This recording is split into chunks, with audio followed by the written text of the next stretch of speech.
எல்லாருக்கும் ஷாலோ. நம்ம சிங்கமும் நாயுமோட பார்ட் 3 இன்னைக்கு பார்க்கலாம். இன்னைக்கு நம்ம வந்து 2 வகையான ஊழியத்தை பற்றி பார்க்க போகிறோம். ஒரு வகையான ஊழியம் எதுன்னா மாம்சத்திற்குரிய ஊழியம். இது வந்து பரிசேயர்கள் செஞ்சாங்கல்ல, அந்த வகையான ஊழியம். இதுதான் நம்ம சிங்கமும் நாயும்ல அந்த நாய் வந்து கம்பேர் பண்ணுறது இது கூட தான். இந்த மாம்சமான ஊழியத்தை கூட நம்ம இதை கம்பேர் பண்ணி பார்க்க போகிறோம். ரெண்டாவது இன்னொரு ஊழியம் எதுனா சிங்கம் மாதிரி உள்ள ஊழியம். அது வந்து ஆவிக்குரிய ஊழியம். இது யார் செஞ்சாங்கன்னு பார்க்க போகிறோன்னா அப்போஸ்தலர்களும் ஸ்ரீஷர்களும் சேர்ந்து செஞ்சாங்கல்ல, அந்த ஊழியம். இப்போ நம்ம ஃபஸ்ட்டு டைப்பை பற்றி ஃபஸ்ட்டு பார்ப்போம். ஃபஸ்ட்டு டைப் என்னென்னா மாம்சத்திற்குரிய ஊழியம். இதை வந்து பரிசேயர்கள் செஞ்சாங்கல்ல. பரிசேயர்கள் வந்து யாருக்கு ஊழியம் செஞ்சாங்க? அவங்களும் கர்த்தருக்கு தான் ஊழியம் செஞ்சாங்க. அவங்க வந்து அந்த கோயில் எருசலேம் சர்ச்லாம் இருக்கும்ல, அங்கெல்லாம் வந்து அவங்க வேலை செய்வாங்க. அங்கே நிறைய பைபிள் ஸ்காலர்ஸ்லாம் கூட இருப்பாங்க. அவங்கெல்லாம் என்ன பண்ணுவாங்கன்னா அவங்க பாரம்பரியத்தை நல்லா ஃபாலோ பண்ணுவாங்க. நம்மளுக்குன்னு இருக்க கல்ச்சர் மாதிரி அவங்க கல்ச்சரில் வந்து அவங்க வந்து பெரிய பெரிய தொங்கலான ஆடைகள், அவங்களுக்குன்னு உள்ள ட்ரெஸ்லாம் போட்டுக்குவாங்க. அப்புறமா அடிக்கடி கை கழுவுவாங்க. அப்புறமா அவங்களோட பாத்திரத்தை க்ளீன் பண்ணிகிட்டே இருப்பாங்க. அப்புறமா வெளியிலேருந்து வீட்டுக்குள்ளே வர சொல்ல வந்தோடனே குளிச்சுடுவாங்க. யாராவது வீட்டுக்கு வந்துட்டு போனாங்கன்னா அதை கழுவி விடுவாங்க. இந்த மாதிரி நிறைய சடங்குகளை வந்து அவங்க ஃபாலோ பண்ணிகிட்டு இருப்பாங்க. அவங்க பாரம்பரியமாக முன்னோர்கள்லாம் சொல்லி தந்திருப்பாங்கள, அதை நிறைய ஃபாலோ பண்ணுவாங்க பரிசேயர்கள். இப்போ நம்ம ஊரில் வந்து தமிழ்நாட்டுக்கு சென்னை தானே கேபிட்டல். அந்த மாதிரி அங்கே இஸ்ரேலில் வந்து அது வந்து ரிலீஜியஸான ஒரு ஏரியா. அதுக்கு கேபிட்டல் வந்து எருசலேம். அங்கே தான் பெரிய பெரிய குரு. இப்போ நம்ம தமிழ்நாட்டிலே பெரிய பெரிய பிஸ்னஸ் மேன், அப்புறமா ஆக்ட்ரஸ் எல்லாருமே எங்கே இருப்பாங்கன்னா மெயினாக சென்னையில் தானே இருப்பாங்க. அந்த மாதிரி அந்த ஊரில் ரிலீஜியனை ரொம்ப ஃபாலோ பண்ணுவாங்க. அந்த ரிலீஜியஸ் கேபிட்டலாக வந்து எருசலேம் தான் இருந்துச்சு. எருசலேமில் தான் அந்த ஊர்லேயே இஸ்ரேலிலே பெரிய பெரிய குருக்கள், பெரிய பெரிய பரிசேயர்கள், பெரிய பெரிய பைபிள் ஸ்காலர்ஸ்னால் வேத பாரகர்னு சொல்லுவாங்க. அவங்கெல்லாம் எருசலேமில் தான் இருப்பாங்க. அவங்க என்ன பண்ணுவாங்கன்னா ஒரு டைம் வந்து இந்த பைபிளில் உள்ள இன்சிடென்ட் சொல்கிறேன். அவங்க எருசலேமில் இருந்து வேத பாரகரும் பரிசேயர்களும் வந்துட்டு இருப்பாங்க. அப்போ சீஷர்கள் என்ன பண்ணுவாங்கன்னா கை கழுவாமல் சாப்பிட்டுட்டு இருப்பாங்க. பரிசேயர்கள் எப்படி நிறைய சடங்குகளை ஃபாலோ பண்ணுறவங்க, முன்னோர்கள் சொல்லி கொடுக்குற அந்த பாரம்பரியத்தை நிறைய ஃபாலோ பண்ணுறவங்க. ஸோ அவங்களுக்கு கை கழுவாமல் சாப்பிடலாம் என்னமோ பிடிக்காது, அவங்களுக்கு கோவம் வந்துடும். ஸோ சீஷர்கள் எல்லாம் யார் வழிநடத்துறா? ஏசப்பா தானே வழிநடத்துறாரு. ஸோ ஏசப்பா கிட்ட போயிட்டு அவங்க கம்ப்ளைண்ட் பண்ணுவாங்க. இந்த மாதிரி என்ன அவங்க சீஷர்கள் வந்து கையெல்லாம் கழுவாமல் சாப்பிட்றாங்க அப்படி சொல்லிட்டு அவங்க வந்து கம்ப்ளைண்ட் பண்ணுவாங்க. அப்போ ஜீசஸ் வந்து சொல்வார், நீங்கள் வந்து உதடுகளால் தான் கர்த்தரை வந்து தேடுறீங்க, உங்கள் உள்ளம் வந்து கர்த்தரை விட்டு ரொம்ப தூரமாக இருக்குது அப்படி சொல்லுவார். ஏன் அப்படி சொல்கிறாருன்னா பரிசேயர்கள்லாம் என்ன பண்ணுவாங்கன்னா அவங்க வந்து எல்லாரும் பார்க்கணுன்னு சொல்லிட்டு தெருக்களில் வந்து எல்லாரும் கூடுற இடத்துல நின்று சத்தமாக வந்து ரொம்ப நேரமாக எல்லாரும் கேட்கணுன்ட்டு ப்ரேயர் பண்ணிக்கிட்டே இருப்பாங்களாம். அவங்க வந்து எல்லாரும் பார்க்கணுன்னு சொல்லிட்டு தான் அதை செய்வாங்க. அதுதான் அந்த உதடால் வந்து கர்த்தரை வந்து அவங்க துதிக்கிறாங்க. ஆனால் அவங்க உள்ளே வந்து அவங்கள விட்டு தூரமாக இருக்குது. உள்ளே வந்து அவங்கள விட்டு தூரமாக இருக்கா அப்படின்னா என்னது அப்படி சொல்லிட்டு நம்ம பார்ப்போம். அதுக்கு ஒரு எக்ஸாம்பிள் நான் சொல்கிறேன். என்ன எக்ஸாம்பிள்னால் இப்போ உள்ள நடைமுறையில் உள்ளதை வச்சு ஒரு எக்ஸாம்பிள் சொல்கிறேன். நம்மளுக்கு எல்லாருக்குமே ஒன்று தெரிஞ்சது, சோமாலியா பீப்புள். அங்கே வந்து நிறைய பஞ்சம், ரொம்ப நாள் பஞ்சம் இருக்கிறதால அங்கே சாப்பாடே விளையில. ஸோ அங்கே இருக்கவங்க எல்லாருமே ரொம்ப சாப்பாட்டுக்கு வந்து பசியிலே இருந்து ஒல்லி ஆகி அப்படியே பசியிலே இறக்குறாங்க. அங்கே நிறைய போர்லாம் நடக்கிறதால ஒரு வீடு, ட்ரெஸ்ஸு எதுவுமே இல்லாமல் இருக்காங்க. அவங்களுக்காக என்ன பண்ணுவாங்கன்னா கிறிஸ்டியன் பீப்புள்ஸ் நிறைய பேர் என்ன பண்ணுவாங்கன்னா அவங்களுக்காக நிறைய நேரம் ப்ரேயர் பண்ணிக்கிட்டே இருப்பாங்க. அந்த உதடுகளால் கர்த்தரை தேடுறாங்களே அதுதான் இது. அவங்க என்ன பண்ணுவாங்கன்னா ஏசப்பா சோமாலியா பீப்புளுக்கு வந்து சாப்பாடு தாங்க, அங்கே உள்ள பஞ்சத்தை நீக்குங்க, அங்கே உள்ள போர் அந்த சுச்சுவேஷனை நீக்குங்க, அவங்களுக்கு நல்ல ட்ரெஸ்ஸு, அவங்க ஊர் நல்லா செழிப்பாகணும் அப்படி சொல்லிட்டு ப்ரேயர் பண்ணிகிட்டே இருப்பாங்க. அதுக்காக என்ன பண்ணுவாங்கன்னா ஃபாஸ்டிங் ப்ரேயர்லாம் இருப்பாங்க. ஃபாஸ்டிங் ப்ரேயர் இருந்துட்டு அப்புறமா நல்லா சாப்பிட்ருவாங்க, அது வேறு விடுங்க. அப்புறமா இந்த மாதிரி பண்ணிக்கிட்டே இருப்பாங்க. ஆனால் உள்ளத்தால் தேடுறதுனா என்னதுன்னு சொல்கிறேன் கேளுங்களேன். உள்ளத்தால் தேடுறதுனா கர்த்தர் என்ன சொல்லியிருக்காரு? தன்னை போல் பிறரை நேசின்னு சொல்லியிருக்காரு. அப்போ அந்த அன்பு மனசில் இருக்க சொல்ல அவங்க வந்து நம்ம சாப்பிடாம இருந்தால் என்ன பண்ணுவோம்? நம்ம ஏதாச்சும் ஒன்று பண்ணி நம்ம சாப்பிட்ருவோம். ட்ரெஸ் இல்லைன்னா நம்ம ட்ரெஸ் வாங்கி போடுவோம். அதே மாதிரி அவங்களும் சாப்பாடு, ட்ரெஸ் இல்லை. அப்போ சபையில் எவ்வளோ காணிக்கை வருது, அந்த காணிக்கையை வச்சு அவங்களுக்கு ஒரு நல்ல சாப்பாடு, நல்ல ட்ரெஸ்ஸு, அவங்களுக்கு வீடு இல்லாதவங்களுக்கு வீடு, இதெல்லாம் செஞ்சு தரது தான் உள்ளத்தால் கர்த்தரை துதிக்கிறது. உதடுகளால் கர்த்தரை துதிக்கிறதுனா சும்மா ஃபாஸ்டிங் ப்ரேயர்லாம் இருந்துட்டு ஏசப்பா அவங்களுக்கு வந்து சாப்பாடு தாங்க, ஏசப்பா அவங்களுக்கு ட்ரெஸ்ஸு தாங்க, உடை தாங்க சொல்கிறது. கர்த்தர் எந்த இடத்துலையுமே பைபிளில் பார்த்தோன்னா, நீங்கள் வந்து யாராவது ஒருத்தவங்க சாப்பிடாம இருக்காங்க, கஷ்டத்தில் இருக்காங்க, ட்ரெஸ் இல்லாமல் இருக்கிறாங்க, பஞ்சத்தில் இருக்காங்க, அதை நீங்கள் பார்க்கும்போது அவங்களுக்காக கர்த்தர்கிட்ட ப்ரேயர் பண்ணுங்கள், அப்போ கர்த்தர் அவங்களுக்கு ப்ரொவைட் பண்ணுவாங்கன்னு ஒரு இடத்துலையும் சொல்லலை. அவர் என்ன சொல்கிறாருன்னா, உன்னுடைய சகோதரன் ஒருத்தவன் சாப்பிடாம இருக்கானா அவனுக்கு சாப்பாடு கொடு, அவன் வஸ்திரம் இல்லாமல் இருக்கானா வஸ்திரம் கொடு, நீ அந்த இடத்துல இருந்தால் என்ன செய்வியோ அதை அவனுக்கு செஞ்சு கொடு, அதான் உன்னை போல பிறரை நேசி அப்படின்னு தான் கர்த்தர் சொல்லியிருக்காரு ஒழிய அவனுக்காக நீ ப்ரேயர் பண்ணு, அப்போ வந்து அது அவனை வந்து நான் மாற்றிடுவேன், அவனுக்கு நான் தந்துடுவேன் அப்படின்ற மாதிரி அவர் சொல்லலை. இதில் வந்து நான் என்ன சொன்னால் ப்ரேயரே பண்ண வேண்டாம்னு சொல்லலை, உதடுகளால் மட்டுமே கர்த்தரை சேவிக்காமல் உள்ளத்துலேருந்து சேவிக்கணும்னு சொல்கிறேன். அதுதான் ஜீசஸ் சொல்கிறாரு, அவங்க உதடுகள் மட்டும்தான் என்னை சேவிக்குது, உள்ள வந்து தூரமாக இருக்குது, அதில் பிரயோஜனமே இல்லை. உள்ளமும் இருக்கணும், ப்ரேயரும் இருக்கணும், அதை அவங்க செய்யவும் செய்யணும், அதுதான் நான் சொல்ல வரேன். அதுதான் ஜீசஸ் சொல்வார், அவங்க அந்த பரிசேயர்கள் நீங்கள்லாம் என்ன பண்ணுறீங்க, என்னை உதடுகளால் சேவிக்கிறீங்க, உங்கள் உள்ளமும் என்னை விட்டு தூரமாக இருக்குது அப்படி சொல்கிறாரு. அப்போ வந்து அடிக்கடி ஜீசஸ் சொல்வார், பரிசேயர்களை குறித்து எச்சரிக்கையாக இருங்கன்னு அடிக்கடி சொல்லுவார். ஏன் எச்சரிக்கையாக இருக்கணும் அப்படி சொல்லிட்டு பார்ப்போம். அவங்கள என்ன சொல்லுவாருன்னா ஜீசஸ், பரிசேயர்களை நீங்களாம் ஒரு வெள்ளையடிக்கப்பட்ட கல்லறை அப்படி சொல்லுவாங்க. வெள்ளையடிக்கப்பட்ட கல்லறைன்னா என்ன, வெளியில் மட்டும் நல்லா வெள்ளையாக இருக்கும், பார்க்க நல்லா இருக்கும், ஆனால் திறந்து பார்த்தா உள்ளே போனால் இருக்கும், நாற்றம் அடிக்கும், இல்லாட்டி ரொம்ப நாள் கழித்து இருக்கிற பொண்ணு மாதிரி தான் உள்ள வந்து ஒரு எலும்பு கூடு தானே இருக்கும், அதுதான் வெள்ளையடிக்கப்பட்ட கல்லறை. அதுதான் வெளியில் மட்டும் என்ன பண்ணுவாங்களாம், நல்லா பெரிய தொங்கலாடை போட்டுக்கிட்டு மித்தவங்க பார்க்குறதுக்காக மட்டும் அவங்க வந்து என்ன பண்ணுவாங்க, ஒரு கிறிஸ்டியன் லைஃப் வாழ்ந்துட்டு இருப்பாங்க பரிசேயர்கள் மாதிரி. எக்ஸாம்பிளுக்கு சொல்ல போனோன்னா, இப்போ சில கிறிஸ்டியன்ஸ் என்ன பண்ணுவாங்கன்னா, நம்ம பாரம்பரியப்படி நம்ம என்ன பண்ணணும், ட்ரெஸ்ஸு போடணும் கலராக, அப்புறம் ஜுவல்ஸ் போடணும், பூ வைக்கணும், பொட்டு வைக்கணும், அந்த மாதிரி சொல்லுவாங்க. இன்னொரு டைப் ஆஃப் பீப்புள் கிறிஸ்டியன்ஸ் என்ன சொல்லுவாங்கன்னா, நாங்கள் வந்து மாம்சமான இந்த உலக வாழ்க்கையை திறந்துடுறோம் அப்படி சொல்லிட்டு என்ன பண்ணுவாங்கன்னா, கலராக ட்ரெஸ் போடாமல் ஒயிட் ட்ரெஸ் போட்டுக்குவாங்க, ஜுவல்ஸே போடாமல் இருப்பாங்க. அந்த மாம்ச வாழ்க்கையை வந்து திறக்கிறேன்னு மாம்சத்திலே காமிப்பாங்க, மாம்சத்தில் காமிக்காமல் உள்ளத்துலேருந்து காமிக்கணும்னு தானே கர்த்தர் சொல்கிறாங்க. ஆனால் அவங்க என்ன பண்ணுவாங்க, மாம்சமான வாழ்க்கையை திறக்கிறேன்னு மாம்சத்திலே காமிப்பாங்க. அப்போ அவங்க என்ன பண்ணுவாங்க, ட்ரெஸ் எல்லாம் மட்டும் மாற்றிடுவாங்க. ஆனால் வந்து வெளியில் ட்ரெஸ்ஸில் மட்டும் அவங்க கிறிஸ்டியானிட்டியை காமிப்பாங்க. அவங்க மனசுக்குள்ளே என்ன இருக்குமா, பரிசேயர்கள் மனத்துலேயும் கிறிஸ்டியன்ஸ் நார்மலாக கிறிஸ்டியன்ஸ் மனத்துலேயும் மற்றவங்க மேலே ஒரு பகை, பொறாமை, இச்சை, அந்த மாதிரி அவங்க மேலே ஒரு அன்பில்லாமல் ஒரு வெறுப்பாக, அவங்க ஏதாவது குற்றம் பண்ணால் அந்த குறைய வந்து சுட்டி காமிக்கிறது, அவங்க குறைய மன்னிக்காமல் அவங்க மேலே பகையாக இருக்கிற இந்த மாதிரி ஒரு அழுக்காக இருக்குது. இதுதான் வெள்ளை அடிக்கப்பட்ட கலரை. வெளியில் ட்ரெஸ் மட்டும் என்ன போடுறாங்க, கர்த்தருக்காக நான் இதை போடுறேன், கலாச்சாரத்தை ஃபாலோ பண்ணுறேன்னு ஒரு பீப்புள் ஃபாலோ பண்ணுறாங்க, கர்த்தருக்காக நான் இந்த வெள்ளை ட்ரெஸ்ஸை போடுறேன்னு சொல்லிட்டு வெள்ளை ட்ரெஸ்ஸை போடுற ஒரு பீப்புள் இருக்காங்க. அந்த மாதிரி வெளியில் மட்டும் வெள்ளையை அடிச்சுட்டு உள்ளே என்ன பண்ணுறாங்க, பகை, வஞ்சகம், மற்றவங்க மேலே அன்பில்லாத தன்மை, பொறாமை, கோபம், இந்த மாதிரி ஒரு மனசுக்குள்ளே வச்சுருக்காங்க. இதுதான் ஜீசஸ் சொல்கிறாரு, வெள்ளையடிக்கப்பட்ட கல்லறை, இந்த பரிசேயர்களை குறித்து ஜாக்கிரதையாக இருங்க அப்படி சொல்லிட்டு சொல்கிறாரு. அதுக்கு பிறகு இந்த மாதிரி வெளியரங்கமானதை வந்து கர்த்தர் பார்க்கல, அதுதான் பைபிளில் வரும்.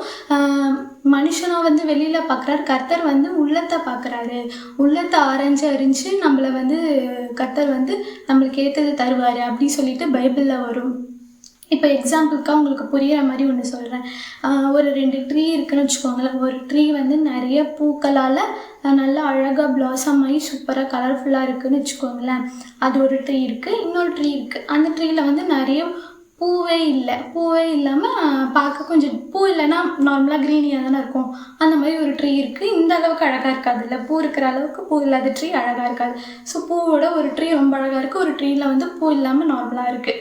இந்த மாதிரி 2 வகையான ட்ரீ இருக்குது. இருக்கவங்க என்ன பண்ணுறாங்க, அந்த பூ இருக்கிற ட்ரீயில் இருக்கிற ஃப்ரூட்ஸ் எடுத்து சாப்பிட்டு பார்க்குறாங்க. சாப்பிட்டு பார்த்தா என்னம்னா ஒரே கசக்குது, சை என்னடா இது பார்க்க தான் சூப்பராக இருக்குது, சாப்பிட்டு பார்த்தா கசக்குதே அப்படி சொல்லிட்டு விட்டுட்டாங்க. பக்கத்தில் உள்ள ட்ரீயில் போய் சாப்பிடுவோம் சொல்லிட்டு பக்கத்தில் உள்ள அந்த ஃப்ளார்ஸ் இல்லாத அந்த ட்ரீயில் போய் ஒரு பழத்தை பறிச்சாட்டா அங்கேயும் அதே கேஸ் தான், அதுவும் கசக்குது. என்னடா 2 பழமும் கசக்குது, சரி இந்த கசக்கிற மரத்தை என்னத்துக்கு தான் நம்ம வச்சுட்டுன்னு பெட்டாக தானே செய்வாங்க. இதுதான் அந்த 2 டைப் ஆஃப் கிறிஸ்டியன் பீப்புள். ஒருத்தவங்க நல்லா அந்த பூவோடு இருக்குல்ல, அந்த ட்ரீ தான் நல்லா வந்து கல்ச்சரை ஃபாலோ பண்ணி பூ போட்டு ட்ரெஸ்லாம் போட்டுட்ருக்காங்களோ அந்த வகையான கிறிஸ்டின் பீப்புள்.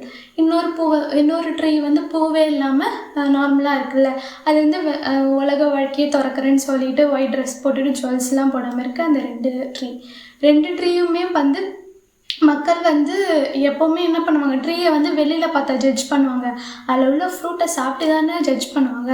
அந்த மாதிரி நம்மளுக்குள்ளே இருக்க கிறிஸ்டியன் லைஃப்பை வந்து மக்கள் என்ன பண்ணுவாங்க, நம்ம ட்ரெஸ்ஸை பார்த்து நீங்கள் வெள்ளை ட்ரெஸ் போட்டிருக்கீங்களா இல்லை கலர் ட்ரெஸ் போட்டிருக்கீங்களான்னு அதை பார்த்து ஜட்ஜ் பண்ண மாட்டாங்க. நீங்கள் வந்து மற்றவங்களுக்கு வந்து அவங்க கஷ்டத்தில் சாப்பாடு இல்லாதப்போ சாப்பாடு தரீங்களா, இல்லாட்டி அவங்க வந்து வஸ்திரம் இல்லாதப்போ வஸ்திரம் தரீங்களா, இல்லை உங்களுக்கு தேவையான கஷ்டத்தில் போய் நிற்கிறீங்களா அப்படி சொல்லிட்டு உங்கள் ஃப்ரூட்டை சாப்பிட்டு பார்த்து தான் உங்களுக்குள்ளே இருக்கிற அந்த கர்த்தரை வந்து ஸ்தோத்தரிப்பாங்க. இப்போ நார்மலாக பாருங்களேன், இப்போ ஒரு பிச்சைக்காரன் ஒரு இடத்துல இருக்கான், அந்த சைடில் வந்து ஒரு அக்கா போகுது, அந்த அக்கா நல்லா ட்ரெஸ் பண்ணிவிட்டு நல்லா ஜுவல்ஸ்லாம் போட்டு போகுது, அது அந்த பிச்சைக்காரனை கண்டுக்காமல் அப்படியே போயிடுது, அது ஒரு கிறிஸ்டியன். இன்னொரு அக்கா வருது, அந்த ஒயிட் ட்ரெஸ் போட்டுட்டு ஜுவல்ஸே இல்லாமல் வருது, அந்த அக்காவும் அப்படியே கண்டுக்காமல் போகுது. இந்த 2 அக்காவும் போயிடுச்சு. இப்போ வந்து அந்த அண்ணன் அந்த 2 அக்காவையும் கண்டுக்கவே மாட்டார். ஏன்னா அந்த அண்ணன் கஷ்டப்படும் போது அவங்க ஒன்றுமே தரலை. இன்னொருத்தவங்க வராங்க, அவங்க வந்து அந்த அண்ணனுக்கு சாப்பாடு இல்லைன்னு சாப்பாடு வாங்கி தராங்க. அப்போ என்ன செய்வார், ஐயோ இந்த அண்ணன் இவரே நல்லவராக இருக்கார், இவர் சேவிக்கிற கர்த்தர் எவ்வளோ நல்லா இருப்பார் அப்படின்னு சொல்லிட்டு அவங்களுக்குள்ளே இருக்க அந்த கர்த்தரை அறிவாங்க. அந்த மாதிரி அந்த ஒரு மரத்தை வந்து யாரும் பார்த்து ஜட்ஜ் பண்ண மாட்டாங்க, அந்த கனியை வச்சு தான் அந்த மரம் எப்படிப்பட்ட மரங்கிறத ஜட்ஜ் பண்ணுவாங்க. ஸோ நம்மளோட ட்ரெஸ்ஸை வச்சோ, நம்ம ஜுவல்ஸ் போடலை, அதை வச்சோ யாரும் நம்மளோட கர்த்தரையோ நம்ம கிறிஸ்டியன் லைஃப்பையோ யாரும் பார்த்து உதாரணமாக எடுக்க போகிறதில்ல. நம்மளோட கனிகளை, நம்மளோட செயல்களை, நம்ம மற்றவங்க மேலே காட்டுற அன்பை வச்சு தான் அவங்க வந்து நம்மளுடைய கர்த்தரை பார்த்து அவங்கள வந்து ஏற்றுக்குவாங்க. அப்புறம் ஜீசஸ் வந்து பரிசேயர்கள் என்ன சொல்வாருன்னா, நீங்கள் வந்து உங்களோட பாரம்பரிய கலாச்சாரங்களையும் நீங்கள் மனசில் கற்பனையாக நினைக்கிறதையும் மக்களுக்கு போதிக்கிறீங்க. நீங்கள் அதை மட்டும்தான் போதிச்சு கடவுள் கொடுத்த உண்மையான கற்பனைகளை வந்து நீங்கள் வந்து அதை எப்படி நார்மலாக சும்மா விட்டுட்டுறீங்க அப்படின்னு சொல்லிட்டு சொல்கிறாரு. இதுக்கு ஒரு எக்ஸாம்பிள் நம்ம பார்ப்போம். எல்லோரும் என்ன பண்ணுவாங்க, ஹெல்ப் பண்ணாமலே இருக்க மாட்டாங்க. கிறிஸ்டியன்ஸ்லாம் எல்லோரும் ஹெல்ப் பண்ணுவாங்க. என்றைக்கு ஹெல்ப் பண்ணுவாங்க, வருஷத்துக்கு ஒரு நாள் கிறிஸ்மஸ் வந்துடும். கிறிஸ்மஸ் வந்தோடனே எல்லோரும் என்ன பண்ணுவாங்க, மார்னிங் ஃபாஸ்டிங்லாம் இருந்துட்டு அந்த ஃபுட்டை எடுத்துகிட்டு போய் யாருக்காவது சாப்பிடாத இருக்கவங்களுக்கு தருவாங்க. அதுக்கு பிறகு சர்ச்சிலேருந்து வருவாங்க. சர்ச்சிலேருந்து வரும்போது அப்போ தான் ஏதாவது ஒரு நல்ல ஒரு ப்ரீச்சிங் கேட்டுட்டு வருவாங்க. ஸோ உடனே வெளியில் பிச்சைக்காரங்களாம் இருக்கும்போது அவங்களுக்கெல்லாம் காசு தருவாங்க. அந்த மாதிரி ஒரு நாள் மட்டும்தான் அவங்க செய்வாங்க. ஏன்னா அவங்க வந்து அதுதான் அவங்க வந்து பாரம்பரியமாக அதை பண்ணிகிட்ருக்காங்க. அந்த ஒரு நாள் தானே அவங்க அதை கொடுக்குறாங்க பாரம்பரியமாக. கிறிஸ்மஸ் டே அன்னைக்கு மட்டும்தான் அவங்க வந்து என்ன பண்ணுறாங்கன்னா, அனாதை வீட்டுக்கு போய் பார்க்குறாங்க, அந்த மாதிரி சாப்பாடு தராங்க, அதெல்லாம் பண்ணுவாங்க. அந்த சர்ச்சு சண்டே மட்டும்தான் அந்த வெளியில் இருக்க பிச்சைக்காரங்களை பார்த்து காசு போடுறாங்க. இதுதான் அந்த பாரம்பரியத்தை வந்து அவங்க ஃபாலோ பண்ணுறது. இதுதான் அந்த ஆவிக்குரிய ஊழியமாக இல்லாமல் மாம்சமாக இருக்கிற அந்த ஊழியம். அந்த ஒரு நாள் மட்டும் பாரம்பரியமாக நம்ம செஞ்சிட்ருக்க மாதிரி செய்கிறது. ஆனால் நம்ம அப்படி இல்லாமல் ஆவிக்குரிய ஊழியமாக இருக்கணும். ஆவிக்குரிய ஊழியம்னா என்னது, டெய்லியும் வந்து அவங்கள நம்ம கேர் பண்ணிக்கிறது. நம்ம வீட்டு பிள்ளைங்களுக்கு கிறிஸ்மஸ்க்கு மட்டுமா சோறு ஊட்டுவோம், டெய்லியும் தானே சோறு ஊட்டுவோம். அந்த மாதிரி மற்றவங்களையும் நம்ம சகோதரனாக நினச்சி அவங்களுக்கு சாப்பாடு இல்லாப்போ டெய்லியும் தரணும். உங்களுக்கு வஸ்திரம் இல்லாதப்போ டெய்லியும் தரணும். இதை பற்றி நம்ம டீட்டெயிலாக பார்த்தோன்னா இதுக்கு எக்ஸாம்பிளாக உள்ள அப்போஸ்தலர்களை எடுத்துக்கலாம். அவங்கெல்லாம் என்ன பண்ணுவாங்களா, அவங்க கிறிஸ்துவால் ஒன்றா இணைக்கப்பட்டிருப்பாங்க. அப்போ நிறைய பேர் இருப்பாங்க, தரித்திரர்களும் இருப்பாங்க, செல்வந்தர்களும் இருப்பாங்க. செல்வந்தர்கள்லாம் என்ன பண்ணுவாங்களா, அவங்களோட சொத்து பத்து, அவங்களுக்குள்ள லேண்டு வீடு எல்லாத்தையும் விற்றுட்டு அதை பொதுவாக வச்சுக்குவாங்களா. அப்போ வந்து யாருக்கு என்னென்ன தேவையோ அந்தந்த தேவையை வந்து எல்லாருமே பூர்த்திக்குவாங்க. அதில் தேவைக்கு அதிகமாகவும் யாருக்கும் போகாதான், தேவைக்கு குறைவாகவும் யாருக்கும் போகாதான். அந்த மாதிரி ஒரு அன்பான வாழ்க்கை தான் வாழுவாங்க அப்போஸ்தலர்கள். இதுதான் அந்த ஆவிக்குரிய அந்த ஊழியம். நம்ம பார்க்குற 2வது டைப் ஆஃப் ஊழியம், அந்த சிங்கத்தை போல உகர்ஜிக்கிற அந்த சூப்பரான ஊழியம். அப்போஸ்தலர்கள் செஞ்ச அந்த ஊழியம் என்ன ஊழியம், வேறு ஒன்றும் இல்லை, மனசில் இருந்து கர்த்தரை சேவிக்கிறது, தன்னை நேசிக்கிற போல பிறரை நேசிக்கிறது. இப்போ எக்ஸாம்பிளுக்கு பார்த்தோன்னா, ஒரு அம்மா அப்பா இருக்காங்க, 2 பேருக்கும் வேலை போயிடுச்சுங்க. அப்போ என்ன பண்ணுவாங்க, அவங்க வீட்டில் உள்ள நகையை வச்சுருவாங்க. நகையை வச்சு அதுவில் தானே பிள்ளைங்க சாப்பிடாமலே இருந்துச்சுன்னா நகையை வச்சு தானே சாப்பாடு தருவாங்க. இது நம்ம வீட்டு பிள்ளைனா செய்கிறோம். இதுவே ரோட்டில் இருக்க பிள்ளைனா அதை நம்ம பார்க்கறது இல்லை. அதுவே அவங்க வந்து கர்த்தர் சொல்கிறத மனசில் நினச்சி தன்னை போல் பிறரை நேசிக்கணும், அதுவும் நம்மளோட குழந்தை தான் அப்படின்னு நினச்சாங்கன்னா என்ன பண்ணுவாங்கன்னா, அவங்களுக்கு வேலை இல்லாத சூழ்நிலையும் அவங்க பணத்தை வச்சு அவங்க நகையை வச்சோ அவங்க வீட்டை வச்சோ என்ன பண்ணுவாங்க, அந்த குழந்தைக்கும் சாப்பாடு வாங்கி தருவாங்க. அந்த மாதிரி ஒரு ஊழியத்தை தான் அப்போஸ்தலர்கள் செஞ்சாங்க. எப்படி? அவங்க செல்வந்தர்களாக தான் இருந்தாங்க, ஆனால் அவங்களோட சகோதரர்கள் தரித்திரர்களாக இருக்காங்க. அப்போ தன்னை போல் பிறரையும் நேசிக்கணும்னு சொல்லிட்டு அவங்களோட சொத்து பத்தெல்லாம் விற்று அவங்களுக்கு தந்தாங்க. அந்த குழந்தைங்கள தன்னுடைய குழந்தைங்களா நினச்சாங்க. இதுதான் அந்த ஆவிக்குரிய அந்த ஊழியம். இதில் ஒரு சிலர் சொல்லுவாங்க, எங்களுக்கே சாப்பாட்டுக்கு வழி இல்லை, எனக்கே வேலை இல்லை, இதில் எப்படி நான் மற்றவங்களுக்கு ஹெல்ப் பண்ணுறது அப்படி சொல்லி கேட்பாங்க. இப்போது நம்ம வீட்டில் ஒரு குழந்தைக்கு கேன்சர் வந்துடுச்சுன்னா என்ன பண்ணுவோம், கடன் வாங்கி அது தானே ட்ரீட்மெண்ட் தருவோம். அதுவே மித்தவங்களுக்கு வந்துச்சுன்னா அது வந்து நம்மளை ஃபஸ்ட்டு யோசிக்கிறோம். அந்த இடத்துல நம்மள மாதிரி அவங்களையும் நம்ம நேசித்தோன்னா நம்ம என்ன பண்ணுவோம், கடன் வாங்கியாச்சும் விற்றாச்சும் நம்ம என்ன பண்ணுவோம், அவங்களுக்கும் சாப்பாடு தருவோம். மித்த எல்லாத்தையும் நம்ம அவங்களுக்கு தந்து நம்மளை போலே பிறரை நேசிப்போம். இதுதான் அந்த ஆவிக்குரிய அந்த ஊழியம். இதுதான் கர்த்தர் வந்து நம்மக்கிட்டேருந்து எதிர்பார்க்குறாரு. அவர் வந்து உள்ளத்தை தான் பார்ப்பாரு. நம்மளோட கனியை ருசித்து பார்த்து மித்தவங்களும் என்ன பண்ணுவாங்க, அவரை வந்து சேவிப்பாங்க. இந்த ஆவிக்குரிய ஊழியத்தை தான் அவர் வந்து ஆசைப்படுறாரு. பைபிளில் கூட ஒரு இடத்துல வரும், எல்லாருமே நார்மலாக என்ன பண்ணுவாங்கன்னா, சர்ச்சுக்கு போகும்போது நல்லா முடி அலங்காரம்லாம் பண்ணி நல்லா தலையெல்லாம் பின்னி நல்ல ஜுவல்ஸ் போட்டு இருக்கிறதுலே காஸ்ட்லியான ட்ரெஸ் போட்டு நல்லா போகணும் அப்படி சொல்லுவாங்க. அந்த மாதிரி கர்த்தரை விரும்பலை. கர்த்தரை வந்து மனசில் உள்ள அந்த சாந்த மொழியை அந்த ஆவியை தான் அவர் வந்து கேட்குறாரு. அதை தான் காட் பார்க்குறாரு. ஸோ நம்ம அந்த மாதிரி உள்ள மனசுலேருந்து கர்த்தரையும் மற்றவங்களையும் நம்மளை போல் நேசித்து அந்த ஆவிக்குரிய ஊழியத்தை செய்யணும்னு தான் கர்த்தர் ஆசைப்படுறாரு. ஸோ நம்ம நாயை போல் இல்லாமல் சிங்கத்தை போல் கர்ஜிக்கிற ஆவிக்குரிய ஊழியத்தை செய்யணும்னு தான் நான் ஆசைப்பட்றேன். என்னோடய லைஃப்பில் பர்சனலாக நடந்த ஒரு விஷயத்த சொல்கிறேன். காட் எங்ககிட்ட என்ன சொல்லியிருப்பாருன்னா, எங்கள் வீட்டில் வந்து எங்கள் வீட்டுக்கு பக்கத்து வீட்டில் இருக்கவங்களுக்கு வந்து கறி சாப்பிட காசு இல்லைன்னு வச்சுக்கோங்களேன். அப்போ எங்கள் வீட்டில் கறியோட வாசனை அடிக்கக்கூடாது அப்படி சொல்லிட்டு சொல்லுவார். அவங்களுக்கும் சேர்த்து உங்கள்கிட்ட வாங்கி தர காசு இருந்துச்சுன்னா அவங்களுக்கும் அந்த கறி வாங்கி கொடுத்துட்டு நீங்களும் வாங்கி சாப்பிடுங்க. மற்றபடி அவங்களுக்கு கறி வாங்கி தர உங்ககிட்ட காசு இல்லைன்னா நீயும் சமைக்காத. அவன் வந்து என்ன பண்ணக்கூடாது, ஏங்கக்கூடாது, நம்ம வீட்டில் கறி செய்ய காசு இல்லையே அப்படி சொல்லிட்டு அவன் ஏங்கக்கூடாது. அதனால் நீ என்ன பண்ணணும், நான் ஒரே பிறரை நேசிக்கணும் அப்படி சொல்லிட்டு சொல்லுவார்கள். அதுக்கப்புறமே சகோதரன் யாராச்சும் வந்து சாப்பிடவே வழி இல்லாமல் இருக்கும்போது என்ன பண்ணக்கூடாது, நம்ம ஜுவல்ஸ் போட்டுட்டு சுற்றக்கூடாது, அதனால் ஜுவல்ஸே போடக்கூடாது அப்படி சொல்லி எங்ககிட்ட காட் சொல்லுவார். அவங்களையும் நீ உயர்த்த, அவனும் சாப்பிட்டு அவனும் ஜுவல்ஸ் போடுற அளவுக்கு உயரணும். அப்போ நீங்கள் எல்லாருமே ஜுவல்ஸ் போட்டுக்கோங்க அப்படி இந்த இடத்துல காட் என்ன சொல்ல வரேன்னா, ஜுவல்ஸே போட வேணான்னு சொல்ல வரல. சகோதரர்களோடு சாப்பிடவே வழி இல்லாமல் இருக்கும்போது ஜுவல்ஸ் எதுக்கு அப்படின்னு தான் காட் சொல்கிறாரு. இது ஒரு முக்கியமான விஷயம். நான் ஜுவல்ஸே போட வேணான்னு சொல்ல வரல. நம்ம சகோதரனும் நம்மளை மாதிரி இருக்கணும், தன்னை போல் பிறரை நேசின்றது தான் காட் நம்மக்கிட்ட சொல்ல விரும்புகிறாரு. அதுக்குள்ளே அந்த ஆவியை, அந்த அன்பின் ஆவியை வந்து நம்ம கர்த்தர்கிட்ட கேட்டு ஒரு நிமிஷம் ஜெபிக்கலாம். ஏசப்பா, நீங்கள் எங்ககிட்ட தன்னை போல் பிறரை நேசி அப்படி சொல்லி அந்த அன்பில் உள்ள அந்த ஆவிக்குரிய ஊழியத்தை நாங்கள் செய்ய எங்களுக்கு நீங்கள் ப்ளஸ் பண்ணி எங்களை நீங்கள் அதை செய்ய ஏவுங்கப்பா. நாங்கள் மித்தவங்களையும் எங்கள் சரீரமாக நினைக்கணும். நாங்கள் எங்களை போல் மித்தவங்க ஏதாவது கஷ்டத்தில் இருக்கும்போது நான் அவங்களுக்கு ஹெல்ப் பண்ணணும் அப்பா. நீங்களே எங்களுக்கு அதுக்காக கிருபை புரியுங்க. ஆமாம். கடைசியாக நான் ஒன்று சொல்ல விரும்பிக்கிறேன். ஒரு மரம் இருக்குன்னு வச்சுக்கோங்களேன். அந்த மரம் வருஷத்துக்கு ஒரு முறை தான் கனி தந்துச்சுன்னா அது எதுக்கு அந்த மரம் டெய்லியும் கனி கொடுத்தாதானே அந்த மரத்தை நம்ம வச்சுருப்போம். எனக்கு வருஷத்துக்கு ஒரு முறை கனியை கொடுக்குற மரம் கொடுத்தாலும் ஒன்று தான், கொடுக்காட்டியும் ஒன்று தான். அந்த மாதிரி நம்ம வருஷத்துக்கு ஒரு முறை மற்றவங்களுக்கு தான தர்மம் பண்ணுறதோ மற்றவங்களுக்கு ஹெல்ப் பண்ணுறதோ அந்த மாதிரி இல்லாமல் நம்ம டெய்லியும் தன்னை போல் பிறரையும் நேசிச்சு நம்ம டெய்லியும் தானே சாப்பிடுவோம், வருஷத்துக்கு ஒரு முறை சாப்பிட மாட்டோம்ங்களா?